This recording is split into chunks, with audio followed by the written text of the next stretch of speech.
और चलिए इस पर ज्यादा जानकारी के लिए हमारे साथ अनूप लगातार बने हुए हैं, जुड़ गए हैं, उनका रुख कर लेते हैं। Anoop, loud and clear message PM की तरफ से जो कई बातें कही गई उस दौरान दे दिया गया है और कह दिया गया है कि अब पीएम मोदी झुकेगा नहीं। देखिए, एक बात आप समझिए, पीएम प्रधानमंत्री मोदी ने सब कुछ साफ कर दिया था पहले ही कि देखिए अब देश को आगे बढ़ाने की जरूरत है। अब दल के लिए आप लोगों ने जो काम किया वो काम खत्म हो गया। 4.5 साल का जो वक्त बचा है उसमें अब देश के लिए काम कीजिए। लाउड एंड क्लियर जो आप बात कह रही हैं, साफ संदेश ये भी था कि आप चाहे कुछ भी कर लें, देश विकास की गति पर आगे बढ़ेगा और एनडीए भी आगे बढ़ेगा। विकास की गति को कोई रोक नहीं सकता। लेकिन विपक्ष लाचार नजर आया। एक बार अपनी वही बात जिसका अंदेशा जताया जा रहा तो वही विपक्ष का नजरिया एक बार फिर नजर आया और विपक्ष एक बार फिर सदन में हंगामा करता नजर आया। जिस मामले को लेकर जवाब मिल रहे हैं, सवाल विपक्ष का था लेकिन जवाब सरकार के मंत्री धर्मेंद्र प्रधान दे रहे थे, दूसरे जो मंत्री थे वो भी दे रहे थे, लेकिन विपक्ष को यह नागवार गुजर रहा था और यही वजह है उनके जवाब देने के दौरान भी कई बार शोर शराबा हुआ, कई बार हंगामा भी हुआ। लेकिन प्रधानमंत्री ने अपने संबोधन से साफ किया था, आग्रह किया था लोगों से कि वो चाहते हैं कि सदन सुचारू रूप से चले। कई ऐसे सांसद हैं जो नए चुनकर सामने आए हैं, उनका विजन भी बहुत साफ होगा क्योंकि उन्हें अपने प्रदेश की जनता के लिए काम करना है। लेकिन अगर ऐसे ही सदन चलता रहा तो शायद सदन को चलने नहीं दिया जाएगा। विपक्ष की तरफ से जो विधायी कार्य हैं वो अटक जाएंगे, हंगामा होता रहेगा और ऐसे में देश के विकास के लिए जो चर्चाएं होनी है, जो विधेयक आने हैं, उन विधेयकों को कहीं ना कहीं रुकना पड़ेगा या फिर उनको स्थगित करने की कोशिश की जाएगी या फिर उनको रोका जाएगा। ऐसे में कहीं ना कहीं नुकसान आम जनता का है, देश की जनता का। लेकिन इसके बावजूद प्रधानमंत्री मोदी ने साफ कर दिया कि चाहे विपक्ष जितने भी रोड़े अटका ले, जितने भी परेशानियां खड़ी कर ले, ये अब विकास की गति रुकने वाली नहीं है। प्रधानमंत्री नरेंद्र मोदी नहीं रुकेंगे और विपक्ष भी इस बात को जानता है कि वो लाख अड़ंगा लगा ले, विघ्न पैदा कर ले, समस्याएं पैदा कर ले, लेकिन जो काम प्रधानमंत्री नरेंद्र मोदी को करना है वो करके रहेंगे। चाहे जितनी भी बाधाएं आएंगे उस काम को वो पूरा करेंगे। बिल्कुल, और ये साफ क्लियर बता दिया गया है। बहुत बहुत शुक्रिया तमाम जानकारी के लिए अनूप। और आगे बढ़ते हुए अब बात नीट पेपर लीक की करें, उससे पहले आपको बता देते हैं कि मोदी का मैसेज लाउड एंड क्लियर आ चुका है और कई देश में कांवड़ यात्रा के रास्ते में जो होटल्स और ढाबों के नाम थे उस पर नाम लिखने का फैसले पर कोर्ट ने अंतरिम रोक फिलहाल लगाई है। साहिल हमारे साथ जुड़ रहे हैं, सीधे मुजफ्फरनगर से जुड़ रहे हैं जहां से पूरी बातचीत शुरू हुई थी, विवाद शुरू हुआ था। साहिल, बहुत बड़ा फैसला है और एक तरह से अंतरिम रोक अभी लगाई गई है। अभी इस मामले में जवाब मांगा गया है उत्तर प्रदेश सरकार, उत्तराखंड और मध्य प्रदेश सरकार से। जी बिल्कुल, सुप्रीम कोर्ट ने इस पूरे मामले पे रोक लगा दी है कि दबाव जो है सरकार नहीं बना सकती ढाबे होटल के मालिकों की वो अपना जो नाम है वो उजागर करे, क्योंकि मुजफ्फरनगर से ही ये मामला सामने आया था। मुजफ्फरनगर प्रशासन ने आदेश दिए थे कि होटल मालिकों और टी स्टॉल मालिकों को अपना जो नाम है, प्रोप्राइटर नेम, वो अपने बोर्ड पर लिखना होगा। लेकिन अब उस फैसले पर रोक लगा दी। मेरे साथ बातचीत करने के लिए जो ढाबे के मालिक है वो मौजूद है। क्या नाम है आपका? निजामुद्दीन। निजामुद्दीन, पहले आपके ढाबे का नाम क्या है? मेरा हैप्पी मोमेंट्स रॉयल कैफे। अब आपने निजामुद्दीन अपने ढाबे का नाम मेरा नाम सुप्रीम कोर्ट ने इस पूरे मामले में रोक लगा दी कि सरकार जो है ढाबे मालिकों को दबाव नहीं कर सकती, एक तरह से प्रेशर नहीं बना सकती अपना नाम लिखने के लिए। कैसे देखिए इस पे प्रेशर का मतलब प्रेशर कैसे देखते हैं इस फैसले को सरकार ने रोक लगा दी? बड़ा अच्छी बात है, बड़ी अच्छी बात है, बहुत अच्छा काम किया। अगर ये रोक लगा दी तो नाम से देखो सबके कामों में फ़र्क पड़ा हुआ है। खाली नाम से आपने नाम लिखा था, कोई फ़र्क पड़ा था? हाँ, फ़र्क पड़ा था। मेरा खुद का मानना, मैं 24 घंटे की ड्यूटी कर रहा हूँ। 24 घंटे की ड्यूटी में मेरा 30% काम है, 70% काम ख़त्म हो गया। बाकी नाम से जो है मोल भाव होने के कारण ऐसा होता है। नाम से जो है अच्छा है, हमारा पहले से हो जाता नाम। जरूरी तो नाम लिखने से कई रोजगार में कुछ गिरावट आई? रोजगार में गिरावट आई।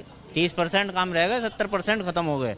ये नाम जो है अब 15 दिन के पहले भी डल सकते थे, 1 महीना पहले डल जाते तो कोई फर्क ना पड़ता। और भी यहाँ पे ढाबे वाले हैं, ये देखिए, पहले यूपी 12 किंग कैफे था, अब ढाबे का नाम मोहम्मद खालिद मोहम्मद शादाब जो ओनर था उनसे बातचीत करते हैं। ये बताइए, सरकार का जो फैसला है उस पर सुप्रीम कोर्ट ने कहा है कि इस पर आप किसी मालिक पे दबाव नहीं बना सकते नाम उजागर करने के लिए। कैसे देखती है इस फैसले? देखिए, पुलिस प्रशासन का निर्देश मानते हुए हमने अपना नाम लिखा लिए थे और लेकिन थोड़ा सा हम चिंतित थे इस चीज़ को लेकर के कि फ़र्क पड़ेगा काम पे। अब चूँकि सुप्रीम कोर्ट का जो ऑर्डर आया है इस पर रोक लगाने के लिए, तो हमें इससे थोड़ी राहत भी मिलेगी, खुशी मिलेगी। और जो हमें तैयारी कावड़ियों को लेकर के करनी थी उसको हम खुल के कर पाएंगे। हमें थोड़ी इस बात की चिंता थी कि हम कारोबार पर फ़र्क पड़ेगा।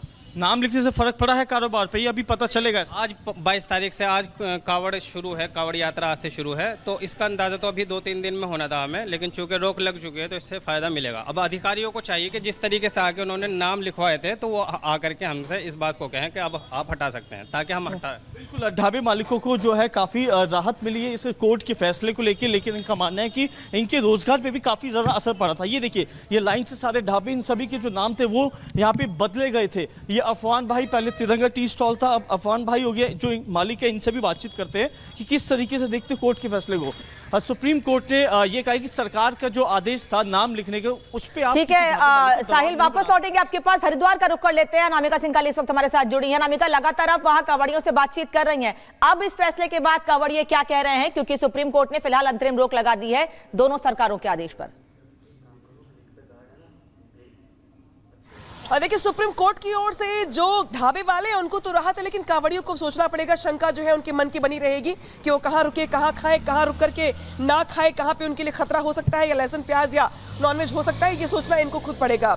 सुप्रीम कोर्ट ने जिस तरीके से अब कह दिया है, रोक लगा दी है, ढाबे वालों को तो राहत दे दी है, लेकिन अब आप लोगों के लिए जो शंका है वो ज्यादा बढ़ जाएगी कि कहाँ खाएं, क्योंकि कोई पहचान बताएगा नहीं अपनी। ऐसे में क्या करेंगे आप? पूछताछ करो उससे कि आप कौन हो, कैसा हो, पूछना चाहिए उससे कि मतलब ढाबे वाले से जो भी है पूछो, आप हिंदू हो, मुस्लिम हो, या कैसे है, लहसुन प्याज का खाना दे रहे हो या बगैर लहसुन प्याज का दे रहे हो, तो ये तो कांवड़ियों को पूछना पड़ेगा, उससे पूछना पड़ेगा जी। लेकिन आप लोगों का प्रेशर ज्यादा बढ़ जाएगा कि पहले पूछताछ करें कि दुकानदार कौन है, मालिक कौन है, क्या पका रहा है, क्या खिला रहा है। जी जी हाँ देखिए, जो कांवड़िये हैं वो यहाँ पे कह रहे हैं कि अभी ज्यादा पूछताछ करनी पड़ेगी। जो कांवड़ रोक करके अपना रेस्ट कर रहे हैं यहाँ पे, मैं कुछ लोगों से और बात कर लेती हूँ जो कांवड़िये यहाँ पर रुके हुए हैं। और देखिए, जो कुछ दुकानें अगल बगल लगाई भी गई, जो ढाबे लगाए भी गए हैं, इनको मिलने के जो आदेश। यहाँ पर देखिए, जहाँ कांवड़ियों को सोचना पड़ेगा, वहीं जो दुकानदार हैं उन्हें राहत मिलती दिखाई दे रही है। जो प्रतिक्रियाएं सामने आ रही हैं, सुजाता भी हमारे साथ जुड़ गई हैं। सुजाता, इस फैसले को कैसे देख रही हैं आप, क्योंकि अंतरिम रोक लगा दी गई है और कहा गया है कि अब जब सुनवाई होगी उसके बाद अगला कदम उठाया जाएगा? बिल्कुल, देखिए, दोनों ही अधिकारों की बात है। एक व्यक्ति के पास चुनने का अधिकार है, वो कहाँ खाना चाहता है, क्या खाना चाहता है, कहाँ नहीं खाना चाहता, ये उसके चुनने का अधिकार है एक नागरिक के तौर पर। लेकिन दूसरा व्यक्ति जो दुकानदार है, उसके साथ भी किसी तरह का भेदभाव नहीं हो सकता, उसकी जाति, धर्म, संप्रदाय या फिर क्षेत्र के आधार पर। हमारे सहयोगी अखिलेश उस वक्त कोर्ट रूम में ही मौजूद थे। अखिलेश, बड़ी अजीब बात है, कोई फॉर्मल आदेश नहीं है, औपचारिक आदेश नहीं है, कोई दोनों सरकारों को रिप्रेजेंट करने वाला यहाँ पर नहीं है, मामला सुप्रीम कोर्ट पहुंच जाता है, अंतरिम रोक भी लग जाती है। बिल्कुल, ये बड़ी बात है, क्योंकि 3 बार कोर्ट ने पूछा, जज ने पूछा, बेंच ने 3 बार पूछा कि आखिर यूपी सरकार के कोई काउंसिल हैं, कोई नहीं थे। उत्तराखंड के बारे में पूछा, कोई नहीं था, और बार बार यूपी सरकार के बारे में पूछा गया, यूपी सरकार का कोई काउंसिल है।